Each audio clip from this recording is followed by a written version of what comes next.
नमस्कार प्यारे विद्यार्थियों, स्वागत है क्लास में आप सभी का। मैं राहुल। आज हम केमिस्ट्री में बहुत ही महत्वपूर्ण टॉपिक पढ़ने जा रहे हैं। आज का जो टॉपिक है संकरण। प्यारे विद्यार्थियों, संकरण को पढ़ने के लिए बहुत सारे चीजें हमें एक्स्ट्रा चीजें पढ़नी पड़ती। प्यारे विद्यार्थियों, संकरण से पहले कुछ महत्वपूर्ण चीजें हैं जिनकी जानकारी आप सबको होनी चाहिए, तभी आप चीजों को सीख पाएंगे और समझ पाएंगे। सबसे पहला जो महत्वपूर्ण चीज है, आवर्त सारणी आप सबको आना चाहिए। क्यों आना चाहिए वो मैं आप सबको पॉइंट टू पॉइंट बता रहा हूँ, ठीक है। सबसे पहला चीज है कि आप सबको आवर्त सारणी आनी चाहिए। दूसरा सबसे महत्वपूर्ण चीज है परमाणु क्रमांक।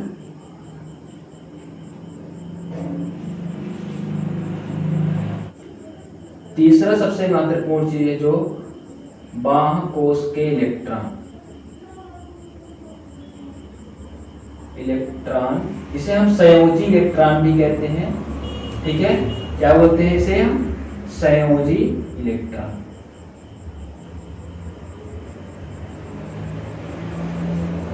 चौथा महत्वपूर्ण चीज है इलेक्ट्रॉनिक कॉन्फ़िगरेशन, है कि इलेक्ट्रॉनिक विन्यास। इलेक्ट्रॉनिक विन्यास। इसके बाद आपको लुईस के नियम, ठीक है, इसके साथ अष्टक नियम, लुईस का नियम और अष्टक का नियम, ये आपको अच्छी तरह से मालूम होना चाहिए। छठवां पॉइंट मैं आपको बताना चाहूंगा पाई और सिग्मा बंध या बॉन्ड, ठीक है। इसकी समझ अच्छी तरह से होना चाहिए। इसके साथ आपको एसपीवी और क्वांटम नंबर, क्वांटम संख्या। एक और पॉइंट आठवां, इलेक्ट्रॉन भरने संबंधित नियम ही आने चाहिए। इलेक्ट्रॉन भरने संबंधित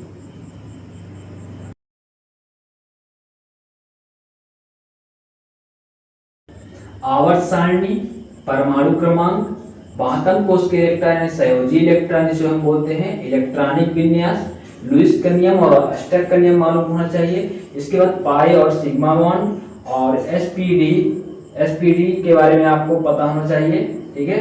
क्वांटम संख्या और इलेक्ट्रॉन भरने संबंधित नियम, ये सारी चीज कम से कम आपको क्लियर होनी चाहिए। इसमें कोई भी डाउट नहीं होना चाहिए, तभी आप संकरण के नियम को समझ सकते हैं, उसके हर कॉन्सेप्ट को समझ सकते हैं और ये जो संकरण है आपके लिए बहुत ज्यादा इजी हो जाता है। उम्मीद करता हूँ कि ये सब कुछ आपसे आते होंगे।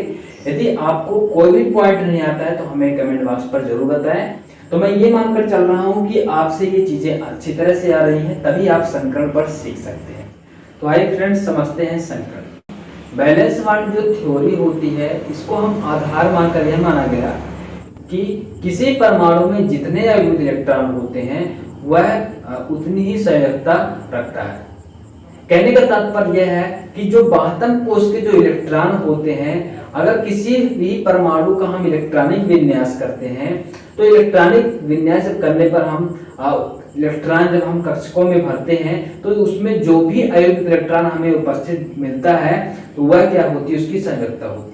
लेकिन यहाँ पास यह देखा गया कि जैसे बेरिलियम का परमाणु क्रमांक 4 होता है, अगर हम इसकी इलेक्ट्रॉनिक कॉन्फ़िगरेशन करें तो 1s 2s 4 इलेक्ट्रॉन है तो s में अधिकतम 2 इलेक्ट्रॉन सकते हैं और इस s में 2 अधिकतम हो सकते हैं। तो यहाँ पास आप देखेंगे यदि हम इसके कक्षक को भरें, इसके ऑर्बिटल को भरें, तो ये 2 इलेक्ट्रॉन और ये 2 इलेक्ट्रॉन, यानी कि दोनों कक्षक क्या हो जाते हैं, युग्मित है, ठीक है। दोनों युग्मित मतलब होता है, युग्मित इलेक्ट्रॉन है, मतलब युग्मित मतलब होता है जोड़ा, यानी कि 2 इलेक्ट्रॉनों का जोड़ा।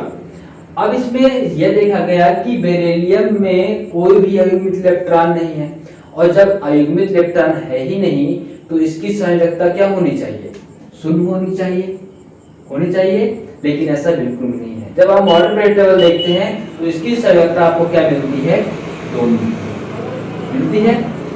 यानी कि क्या कहा गया था, किसी भी परमाणु के जितने अयुग्मित इलेक्ट्रॉन होते हैं उसकी संयोजकता उतनी होती है। लेकिन यहाँ पास आपने देखा कि युग्मित इलेक्ट्रॉन है, यहाँ पास अयुग्मित इलेक्ट्रॉन तो है ही नहीं, यहाँ अयुग्मित इलेक्ट्रॉन बिल्कुल भी नहीं है। जब अयुग्मित इलेक्ट्रॉन है ही नहीं तो इसकी संयोजकता शून्य होनी चाहिए। क्या होनी चाहिए? शून्य। लेकिन शून्य ना होकर क्या है, हमको क्या देखने को मिलता है? 2 संयोजकता मिलता है।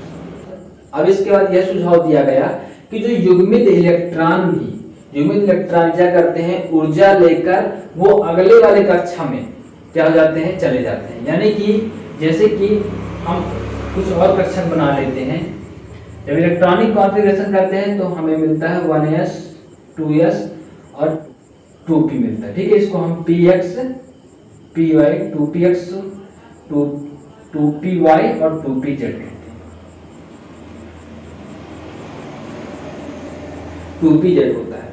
अब क्या करता है यहाँ पास, जैसे कि ये इलेक्ट्रॉन है और ये जैसे हम इसको ऊर्जा देंगे तो इस वाले बॉक्स का, इस वाले कक्षक से ऑर्बिटल के इलेक्ट्रॉन क्या होते हैं, इससे जंप करके इसमें चले जाते हैं।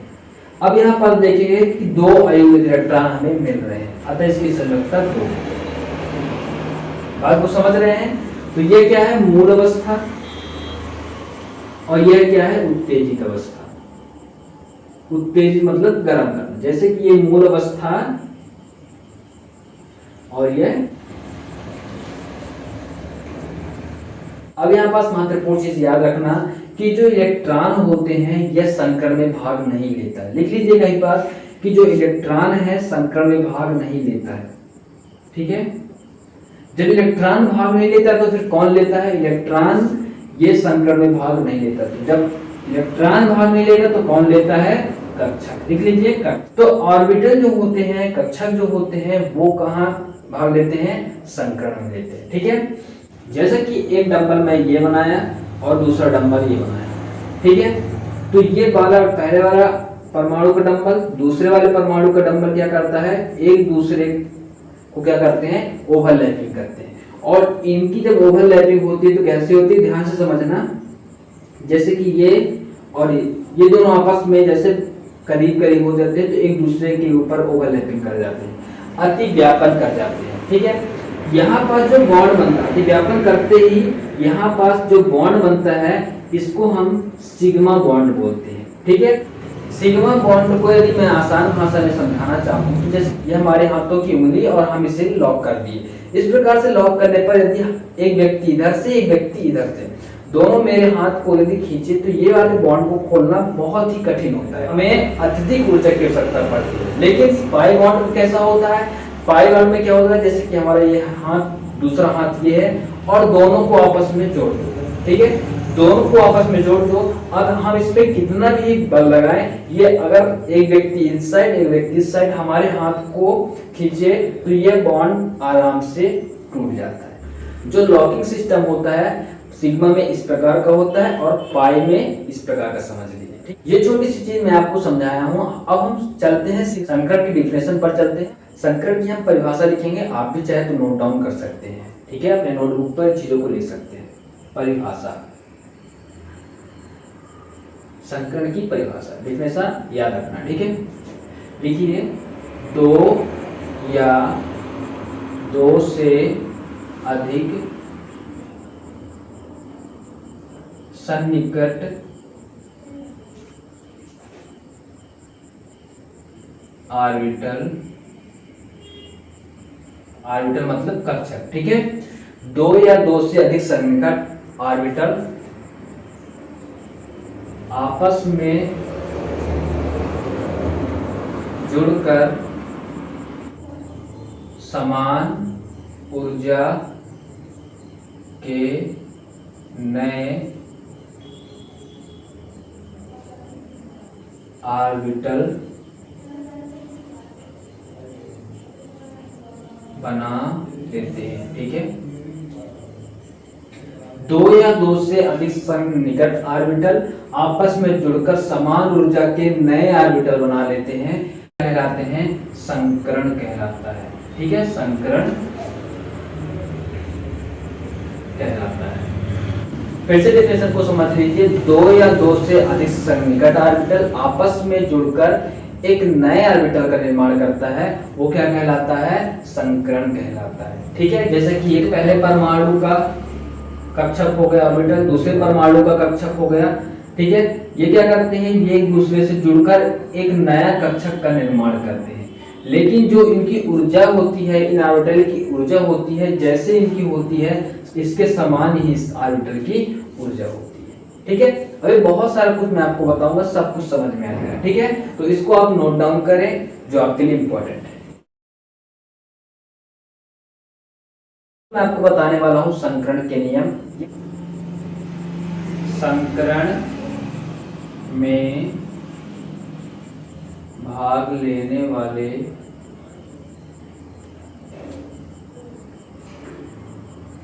ऑर्बिटल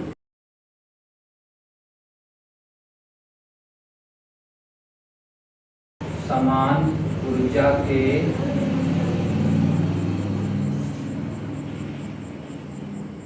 होने चाहिए। दूसरा, ऑर्बिटल भाग लेते हैं उतने ही नए ऑर्बिटल बनाते हैं। जितने ऑर्बिटल संकरण में भाग लेते हैं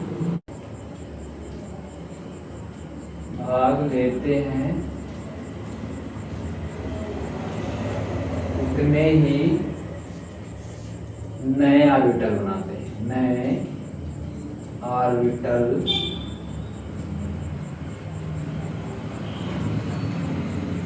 बनाते हैं।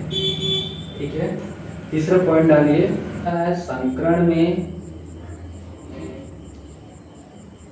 sp_d ऑर्बिटल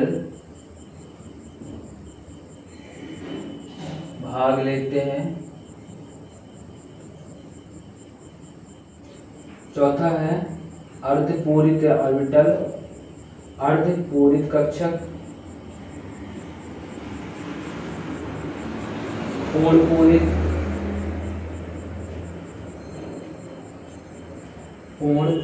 कक्षक,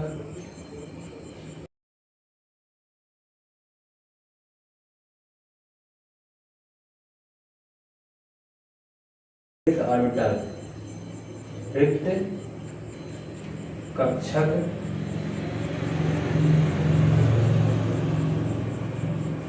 भी भाग लेते हैं।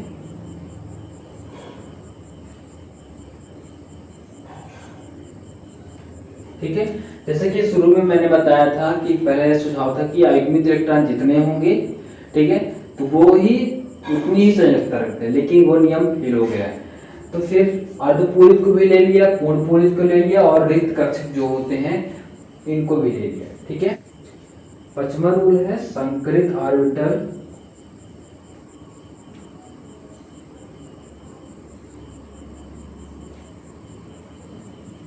आपस में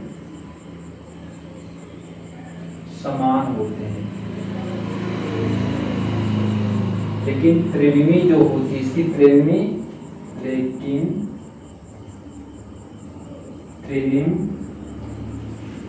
में इनका अभिविन्यास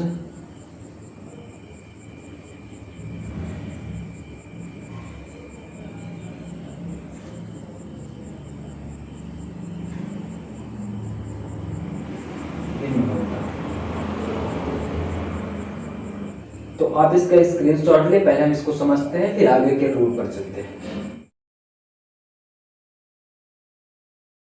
देखिए यहाँ पर रूल लिखा है कि पहला नंबर है कि संकरण में भाग लेने वाले ऑर्बिटल समान ऊर्जा के होने चाहिए। ठीक है, इनकी जो ऊर्जा होती है समान होने चाहिए, जैसे कि मैंने पहले बताया है। दूसरा, जितने ऑर्बिटल संकरण में भाग लेते हैं उतने ही नए ऑर्बिटल बनाते हैं। ठीक है, जितने ऑर्बिटल भाग लेंगे उतने ही नए ऑर्बिटल तैयार हो जाते हैं। ठीक है, तीसरा रूल है कि संकरण में sp_d जो ऑर्बिटल है ये भाग लेते हैं। चौथा है कि अर्धपूरित, पूर्ण पूरित कक्षक, रिक्त कक्षक भी भाग लेते हैं। ठीक है, इसमें से तीनों ही नहीं। पांचवा है संकृत ऑर्बिटल जो होते हैं आपस में समान होते हैं। संकृत ऑर्बिटल यानी कि संकरण के बाद जो ऑर्बिटल होते हैं वो समान होते हैं, लेकिन त्रिविमी में इनका विन्यास भिन्न होता है। ठीक है, आगे रूल पर चलते हैं। रूल नंबर 6 है संकरण के आधार पर अणु की आकृति, संरचना और कोण ज्ञात कर सकते हैं। ठीक है, इस पॉइंट पर मैं स्टार लगा देता हूं क्योंकि ये काफी इंपॉर्टेंट है।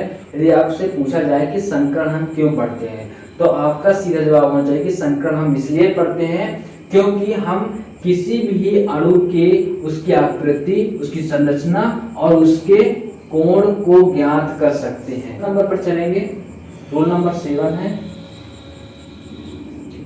संकरण में ऑर्बिटल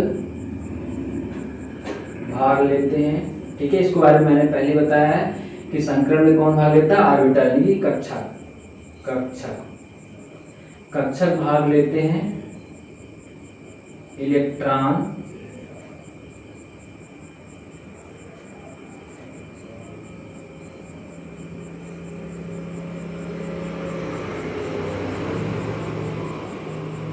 भाग नहीं लेता।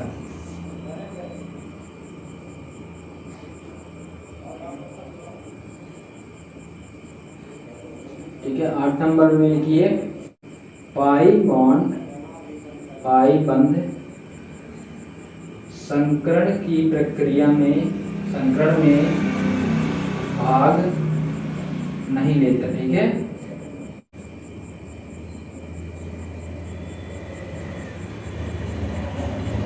लेकिन सिग्मा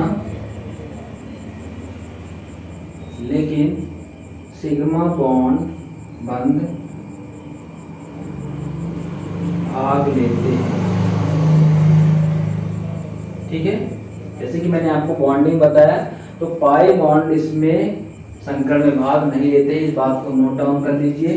ठीक है, तीनों जो मैं बताया हूँ ये काफी इंपॉर्टेंट है, ये तीनों वेरी वेरी इंपॉर्टेंट है। इन 3 बातों का ख्याल रखना। आगे के जो मैं रूल बताए हैं उनको यदि आप याद रख पाते तो अच्छी बात है, लेकिन यदि ये 3 बातें आपको बिल्कुल भी नहीं भूलना चाहिए। जब भी आप संकरण पढ़ रहे हो तो आपके दिमाग में चीजें चलनी चाहिए। ठीक, तो ये 3 रूल को भी अच्छे से नोट डाउन कर लीजिए, स्क्रीनशॉट लीजिए।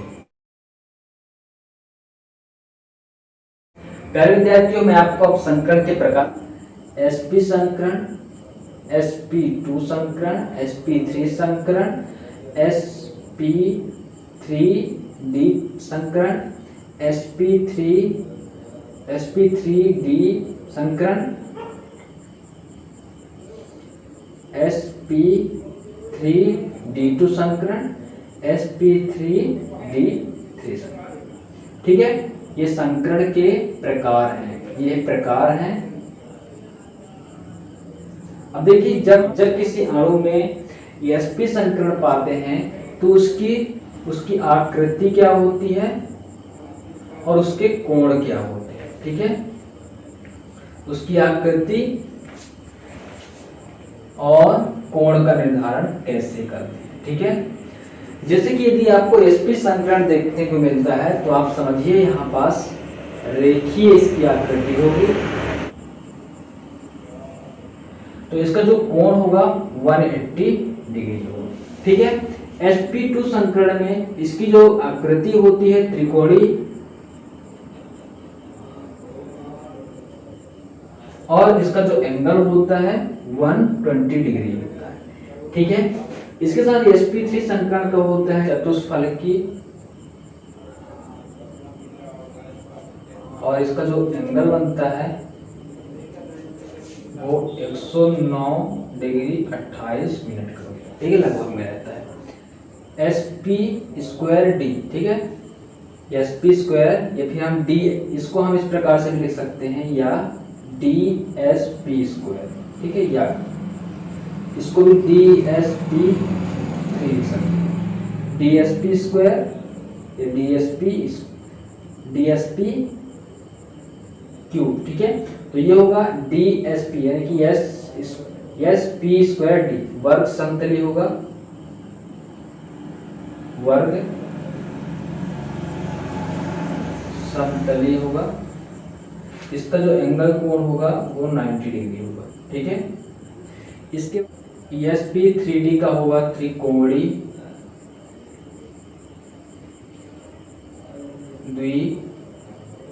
द्विपिरामिड। ठीक है, त्रिकोणीय द्विपिरामिड होगा और 120 डिग्री त्रिकोणीय का हो जाएगा और द्विपिरामिड का हो जाएगा 90। ठीक है, इसके दो एंगल आएंगे। त्रिकोणीय का हो जाएगा कितना 120 डिग्री, 120 डिग्री और 90 डिग्री जो है 90 डिग्री इसका द्विपिरामिड का। फिर इसके बाद SP3D2 इसका जो होगा अष्टफलकी और इसका जो एंगल बनेगा 90 डिग्री का एंगल बनेगा। ठीक है, अगला जो सबसे जो लास्ट है SP3D3 इसका जो होगा पंचभुजी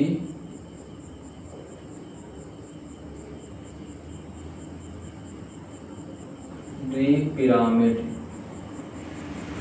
ठीक है, तो इसका 72 डिग्री, पंचभुज का हो जाएगा 72 डिग्री और तथा 90 डिग्री जो हो जाएगा द्विपिरामिड का। इसे देख लीजिए SP संकरण, संकरण में रेखीय आकृति 180 डिग्री होता है।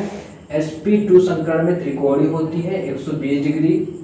SP3 जो होता है चतुष्फलकीय होता है 109 डिग्री 28 मिनट होता है। ठीक है, और DSP2 या SP2D, ठीक है, दोनों लिख सकता है। तो वर्ग पिरामिड, वर्ग समतली 90 डिग्री का कोण होता है।